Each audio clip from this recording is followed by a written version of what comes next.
Day in February is a day to build awareness about diseases that don't get a whole lot of attention. It's called World Rare Disease Day. And Emily Furda is a woman battling her own rare disease, has her own challenges. And full disclosure, you might recognize her name. She's a frequent contributor to many of our discussions during our 9 o'clock hour. And she joins us to talk about this very unique day. And Emily, I'll go even a step further. Emily, sort of, and I, we met through Facebook, and I've come to know you and just think the world of you with your witty comments, and you're just super fun, and I really appreciate you taking some time today.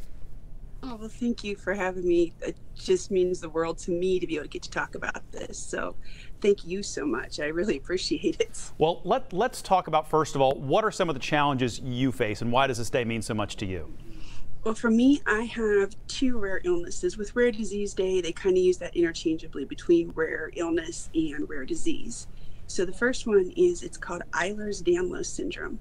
And basically, it's a connective tissue and collagen disorder. There's a number of subtypes, but for me, the collagen or connective tissue, like ligaments and tendons that would hold your body together, is like super glue. And mine's like a preschooler's glue stick, minus the glitter.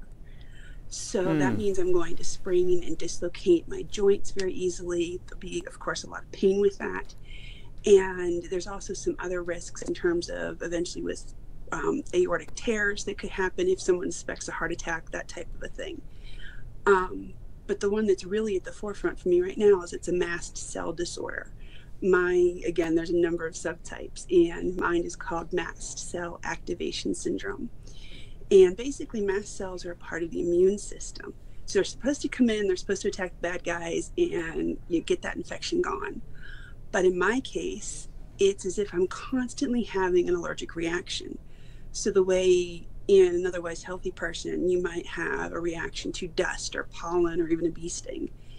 For some reason, my body, it's just decided, you know what, let's obliterate everything all the time. And so, on an average day, it's a lot of hives or even at times difficulty breathing. But then for me, it will flare to anaphylaxis. And those are those life-threatening allergic reactions that require an EpiPen and a trip to the ER. So I had 57 of them last year, and I'm starting this year strong with 9 already. Well, humor and sarcasm are my coping skills. I've noticed that with you. I have noticed that with you. Let's talk about, so you've mentioned two things that for a lot of people, maybe they're hearing about these diseases for the very first time.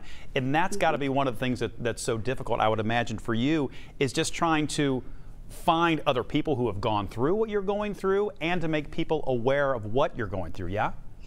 Yes, definitely. For me, actually, it was social media.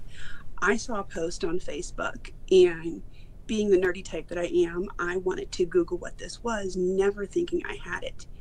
And all of a sudden, all these symptoms for mast cell disorders just lined up. That was in 2014. I had been sick since 1999.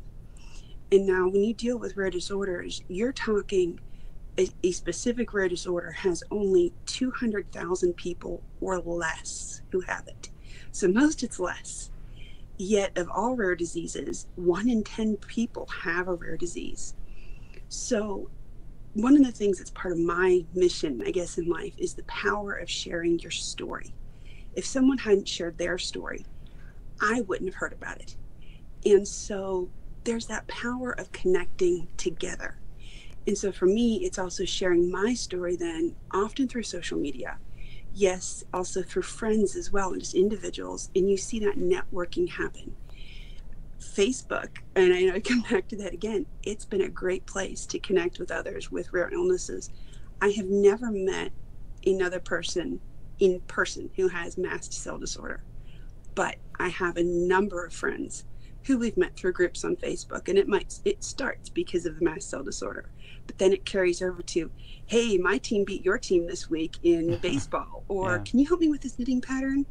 It turns into real friendships, and that's the thing that to me is amazing. Community just the open armed community. Yeah, such a very, very important thing. And Emily, I hate to wrap you up. I wish we could talk a little bit more, but it's an important thing. And if people want to find out more information or just reach out to somebody who may have some kind of challenge they knew nothing about, do you have a best way to go about doing that, or is it just diving into social media?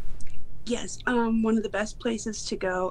Hopefully they'll be up here soon on the website, but also go check out rarediseaseday.org and globalgenes.org.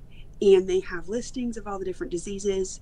You can type things in, as well as they'll give you a chance to search the whole databases for them. And it's a really great way to just connect and learn with other people. Okay, Emily, it was awesome finally talking to you, and I will see you again on Facebook, I'm sure, before too long, okay? Yes, it's fantastic. Thank you. Okay, have a good day. Thanks for checking in with us. You too. It's 9:23 now, and we'll be right back.